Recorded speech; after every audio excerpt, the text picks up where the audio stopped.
These are happy days for Leverkusen, the fans enjoying the club's best start ever. As for Nuremberg, newly promoted, it has been a very rocky start to the season. Jupp Heynckes is doing a great job in Leverkusen, and Nuremberg were to find out at their cost just how great a job that is. 2 minutes gone, Spiranovic conceding a free kick. Schäfer lines up his wall. Toni Kroos, a young man with a fabulous future, chips the ball over the wall. Absolutely magnificent. 1-0 after just 2 minutes. Kroos' first goal of the season. The young man is on loan from Bayern Munich.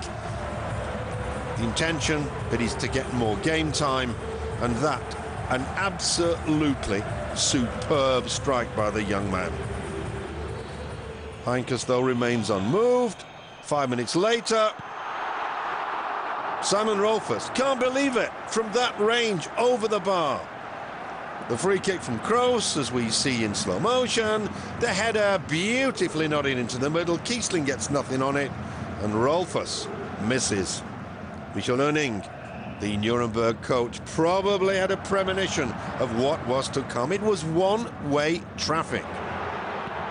Good save from Raphael Schäfer.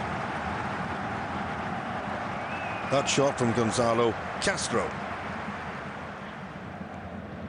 Just 6 minutes later, Nuremberg, sporadic attacks from them. This was the best they had to offer. Chance for Eric Maxim, Choupo-Moting, but René Adler, one of Germany's finest, well up to the challenge.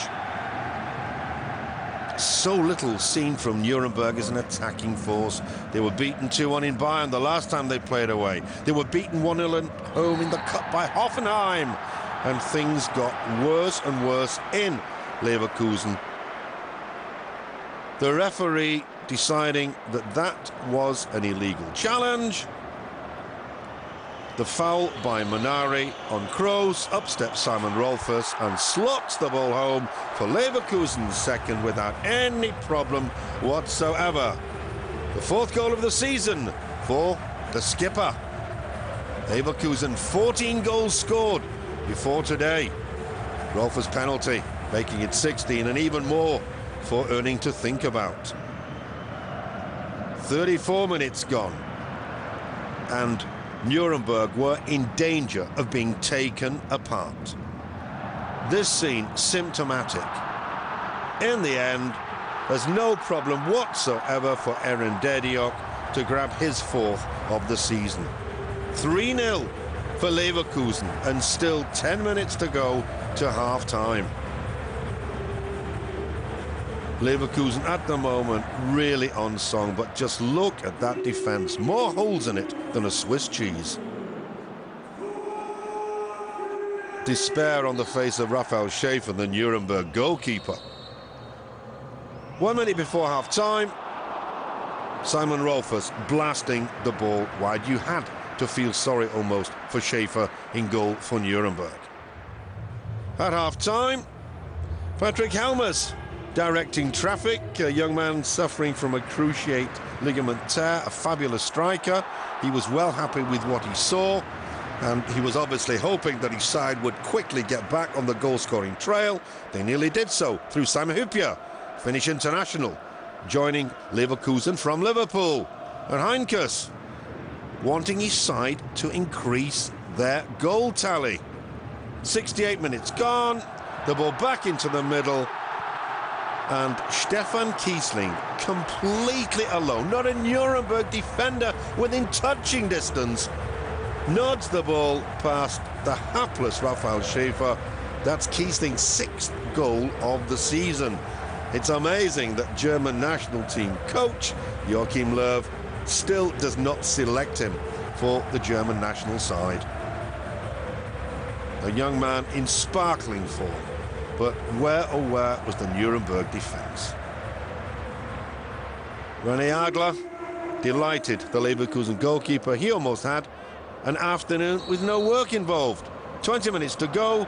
Kroos again but this time Stefan Kiesling couldn't direct his header to where he wanted it to go.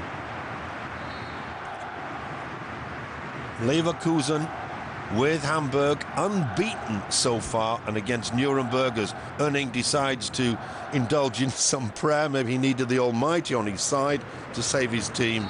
But Leverkusen, they were so much in control. 9 minutes from the end. Another free kick from Schwab. Sinkovic, all the time in the world, but he can't force the ball down. Lukas Sinkovic, who's missed so many games for Leverkusen since joining from Cologne because of injury. Feels he could have done better with that opportunity. And then 3 minutes from the end, Dennis Diekmeyer loses the ball. That man Kroos, who had such a sparkling game, slips it to Gakes. But this time, the Nuremberg defence manages to scramble the ball away. And that was the final piece of action. Jupp Heynckes' men in scintillating form. They take Nuremberg apart by 4 goals to 0.